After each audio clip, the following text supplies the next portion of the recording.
Good afternoon, second grade. I'm here to read the next book in our Living and Working Together series, Community.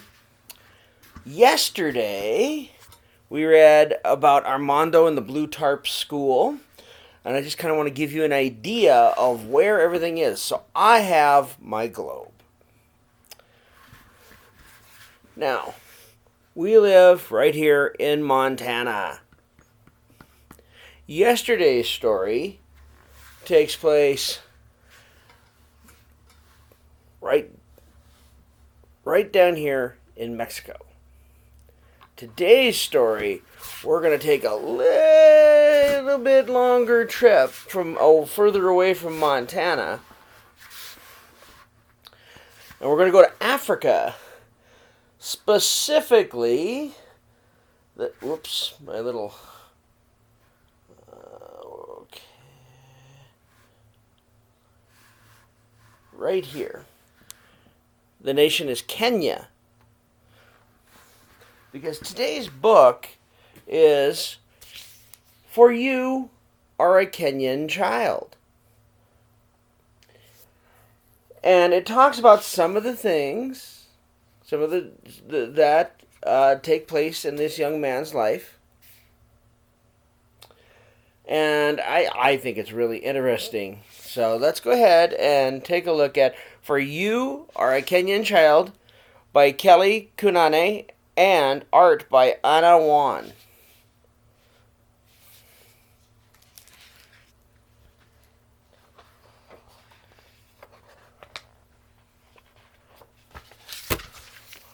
For You Are a Kenyan Child.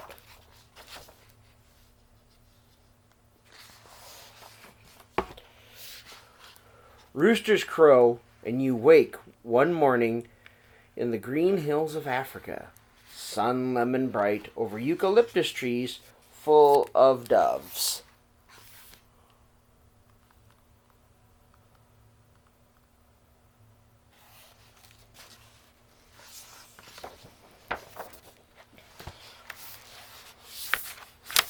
Howdy?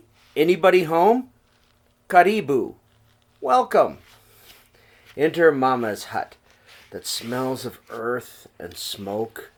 On a small stool by her fire, sip maize porridge to begin the day, for you are a Kenyan child. Take grandfather's cows to the pasture, my son, Mama says. Watch them carefully. Maize is like a cornmeal porridge.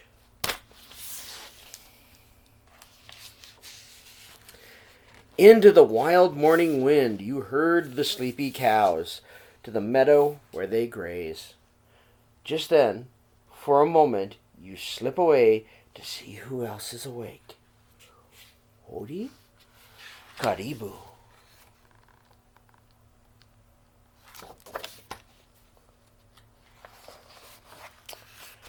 Bashir is opening the tea shop, red and yellow beanie on his long, loopy hair. He shakes your hand, and you shake his, for this is hello for a Kenyan child. He lets you look at him cook. Una taka chapati? He asks. Do you want a pancake? And he gives you the first hot one of the day. But wait, what's that out the doorway?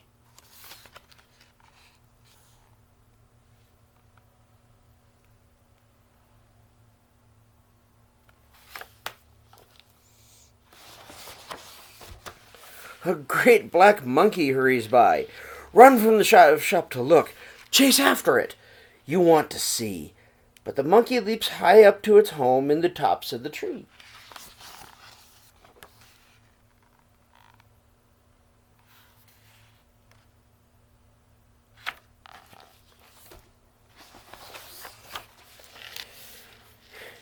You are not watching grandfather's cows on the hill.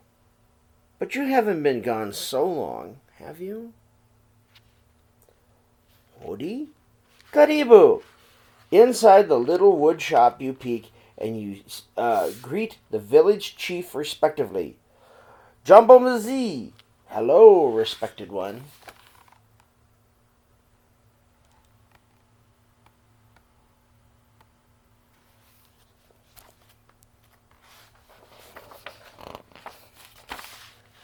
Mzee was once an African warrior who hunted lion and carried a spear. He says, Una, taka, shika rungu? Do you want to hold the chief stick?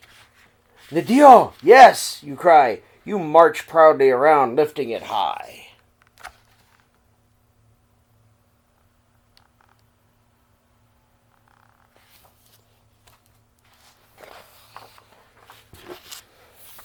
Grandfather's cows are waiting, thirsty from their grassy breakfast.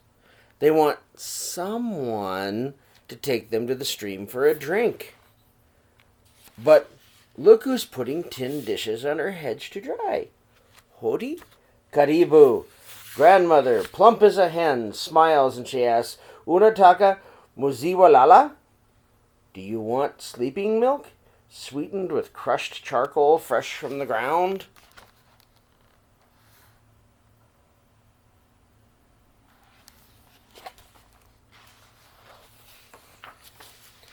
As you drink, Grandmother's knowing eyes remind you of something you should do. What could it be? Oh no, Grandfather's cows! Tell Grandmother you are very busy with your chores and hurry away to those cows.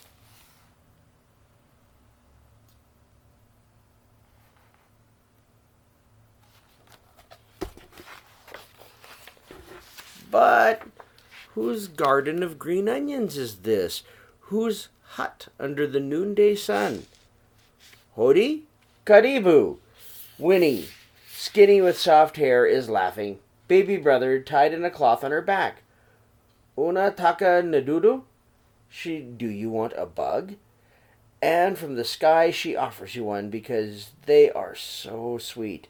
You say, for you are a Kenyan child.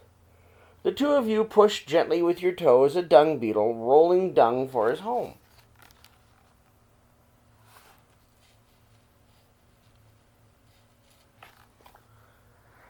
Remember when we had insects for breakfast?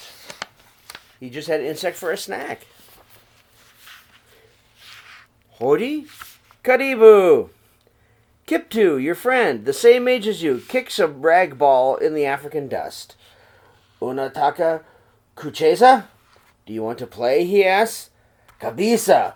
Of course, you shout, and run without thinking of anything else in the world. Not thinking of anything you have to do but kick the ball with your friend. While you catch your breath, you look to the hillside where Grandfather's cows always graze.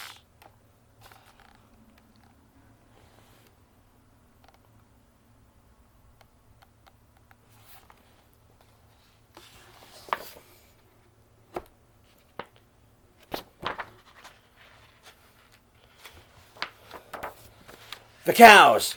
They're gone! Run to the meadow you should not have left. Run as fast as you can, bare feet over red road. Past women washing clothes, skinny dogs barking. Run faster! The cows must be crashing someone's garden or standing in the road, lost at the schoolhouse or gone over a cliff. Why did you wander? Why didn't you stay and do the job Mama gave you today?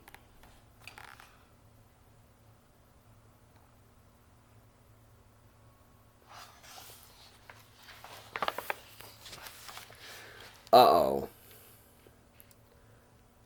There's Grandfather where you should be. On the path with his cows, going home for evening tea. Grandfather looks at you, and you look down. Then he says, Tuande ni umbani sasa? Let's go home now. And he puts your cow switch back in your hand.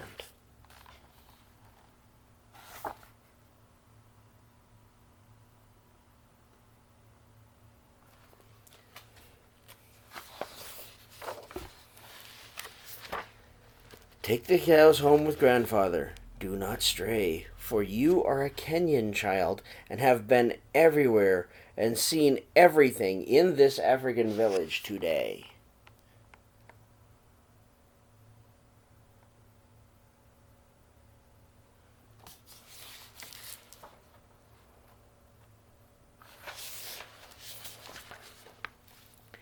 Cow sleeping, rooster quiet, friends home too.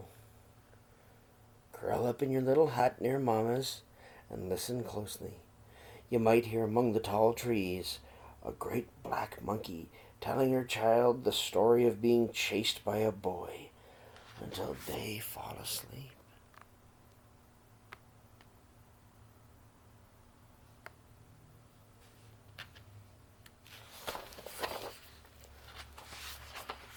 Like you, like us.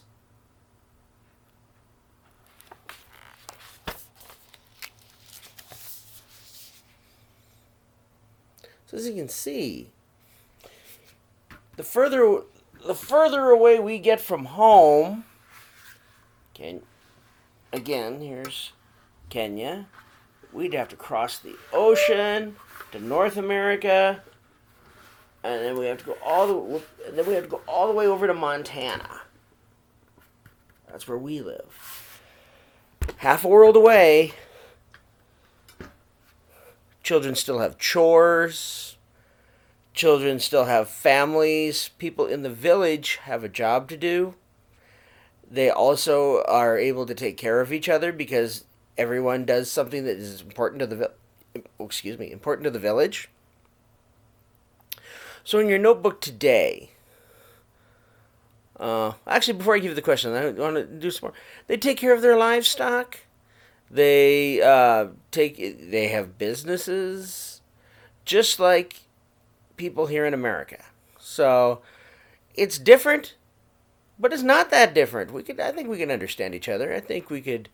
I know I had chores as a child. I'm sure you do too. So kind of do those chores without complaining, okay? But in your notebook, I'd like you to write 2 sentences. One sentence telling us how life for this Kenyan child is a lot like life in Pryor. And then give me one way it's very different from life in Pryor. And if you need to rewind the video and look at some of the pictures or listen to some of the words, that's okay. It's not cheating. You can always go back and double check what I said.